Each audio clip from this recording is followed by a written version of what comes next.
Hello everyone and welcome to another lecture. Today I will be discussing some multiple choice questions on transfer pricing. Remember in one of the previous videos I had discussed the concept of transfer pricing. We will be doing some MCQs on that today. The link for the transfer pricing video is in the comments.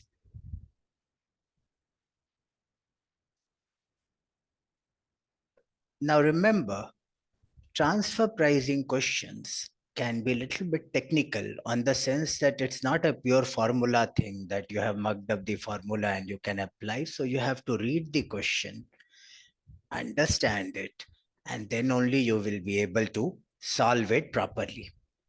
So let's read question number 1.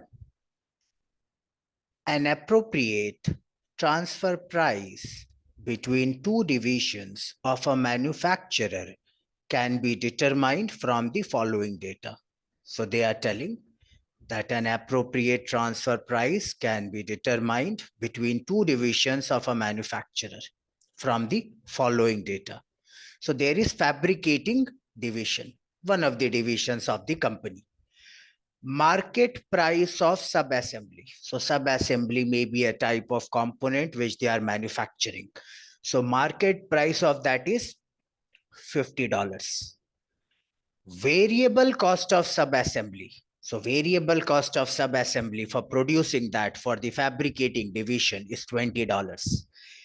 Excess capacity in units. So fabricating division has excess capacity. How much? 1000 units. Assembling division. Number of units needed, 900. What is the natural bargaining range for the two divisions? Is it between $20 and 50? Is it between $50 and 70? Any amount less than 50 or 50 is the only acceptable price. So first of all, as I have always said, in transfer pricing, we always look for the relevant cost. Now, generally, relevant cost consists of three components. One is the variable or marginal cost of production. So variable cost of production, as we often say, is the out-of-pocket expense that a department will have to incur to manufacture the said component. So in this case, variable cost of production for the fabricating division is $20. Now, since they have excess capacity, there is no avoidable fixed cost. That's zero. Avoidable fixed cost is that fixed cost which will be incurred or which can be avoided actually if they don't take up this order. But this is excess capacity. So whatever cost they are incurring, they will continue to incur. Any opportunity cost of lost sales. In this scenario, fabricating division has excess capacity. So of course, they are not going to lose any sales. They have excess capacity to the tune of 1000 units and assembling division need only 900. So of course, they are not selling it in the market. So relevant cost of production total is $20. Now understand that means for fabricating division, relevant cost of producing this subassembly component that is required by the assembling division is $20. Market price of the same, $50. Now understand, fabricating division will not accept any transfer price below $20. Why? Because that is the relevant cost of production. And assembling division will not be willing to pay anything more than $50 because that is the market price of the component. Remember, generally companies structure their divisions on a decentralized basis. So all are generally operating as profit centers. So their profitability is also important. So fabricating division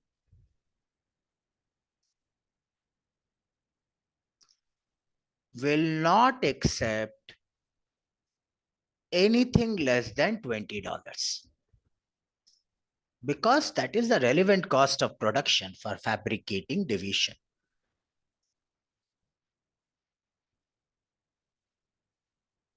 Assembly department will not pay more than 50. Definitely they will not pay. Why? That is the market price of the component. So anything between $20 and $50 is acceptable. So if marketing division, fabricating division gets anything, even a cent more than $20, that will add to its contribution because fixed cost is constant. And if assembly departments even purchases it at $1 less than 50, that is $49, it will add to its contribution. So the natural bargaining range between these two departments will be between 20 and 50.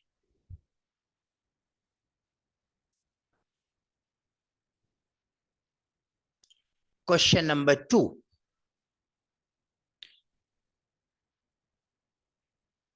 So remember, reading the question is very, very important. Once you have read the question properly, job is 70% done.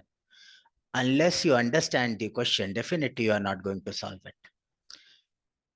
Division Z of a company produces a component that it currently sells to outside customers for $20 per unit. So division Z of a company that is producing a component.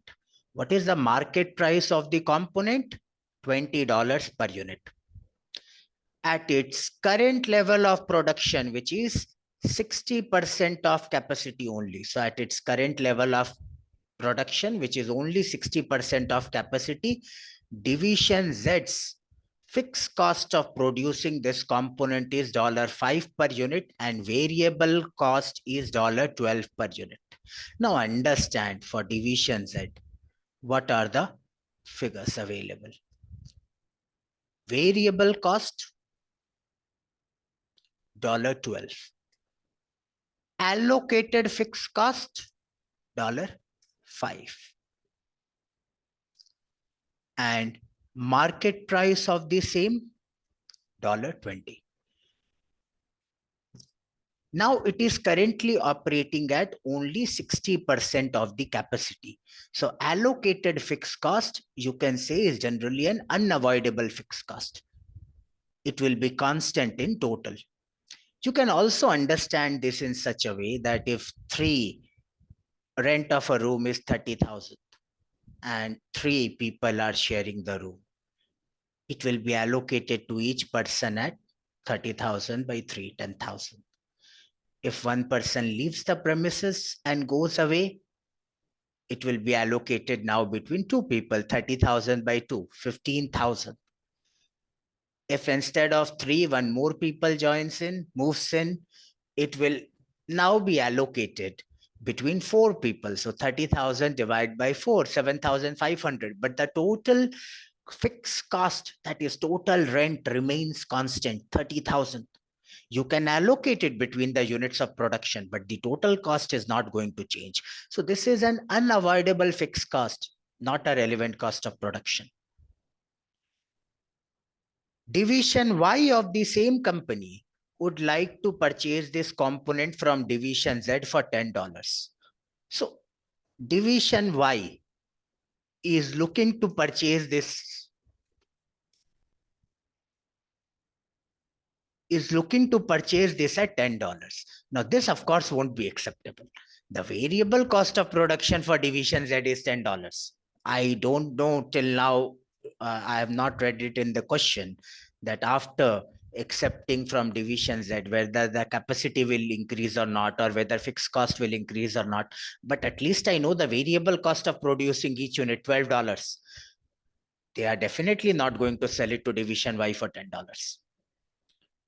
Division Z has enough excess capacity to fill division Y's requirement. So yes, excess capacity is there. So relevant cost of production will be variable cost only because there is no avoidable fixed cost and no opportunity cost for lost sales. The managers of both division are compensated based upon reported profits. This is very important. That means the manager of division Z and manager of division Y both get their perhaps bonus, salary and all based on the profits that are reported by their division. So both want a share of the pie. Which of the following transfer prices will maximize total company profits and will also be equitable to the manager of division Y and Z? See, first of all, let's understand. For division Y, for division Z, the minimum price at which it can supply is the relevant cost of production, which in this case is $12. Because there is no avoidable fixed cost, there is no opportunity cost for lost sales. For division Y, the maximum price it can pay is the market price. That is $20. So anything between these two is acceptable.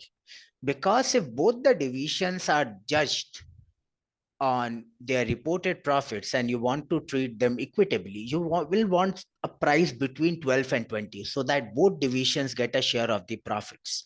So option A, $12 per unit, no. It's acceptable. $12 per unit, yes, that is the minimum price, but then all the profits will be transferred to division Y. And we are looking at equitable transfer price, which is fair to both managers of both the departments. So 12 is not the answer. 18, yes, it falls between 12 and 20. So division Z will get some share of profits, Y will get some share of profits. 20, no. If the transfer price is 20, all the profits will be retained by division Z. Nothing will go to division Y. Yes, company's profit will still be maximized, but it will not be equitable or fair to division Y manager. 22, out of the question, because that is above the maximum price. So 18 is the only acceptable answer here, because this is between the bargaining range. This is a question where most of the students make mistake. They generally select 12 or $20. No, that is the minimum and maximum price in the range. Fine, but they are not asking for that. They are asking a price that will be fair to both the departments, which can only be between 12 and 20. It can be 13, 14, 15, anything between 12 and 20. And option will only give one figure because it cannot give two figures. Your institute is very careful with that. So 18 is the correct answer.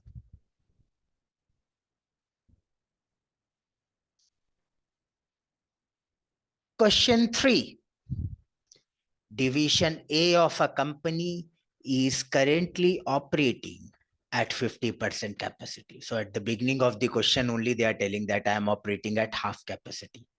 It produces a single product and sells all the products to outside customers for $13 per unit. So fine, division A operates at 50% capacity.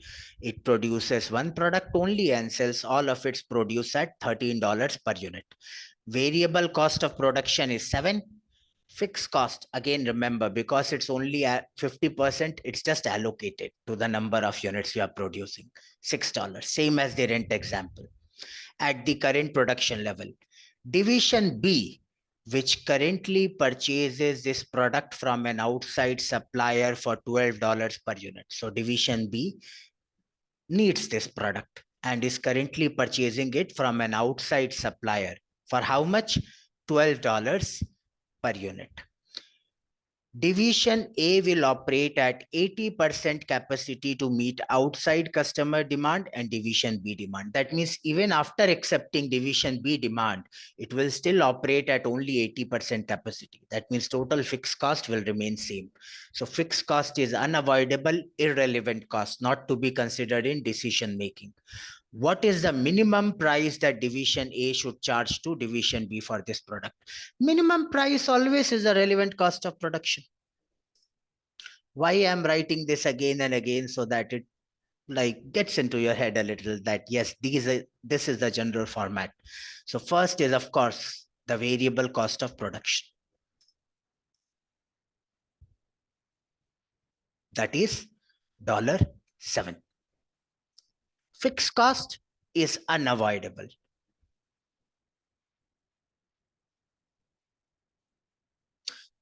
Always remember, fixed cost only comes into the relevant cost calculations when it's avoidable, when it's incurred because you are taking the project. So fixed cost is unavoidable. Any lost sales? No.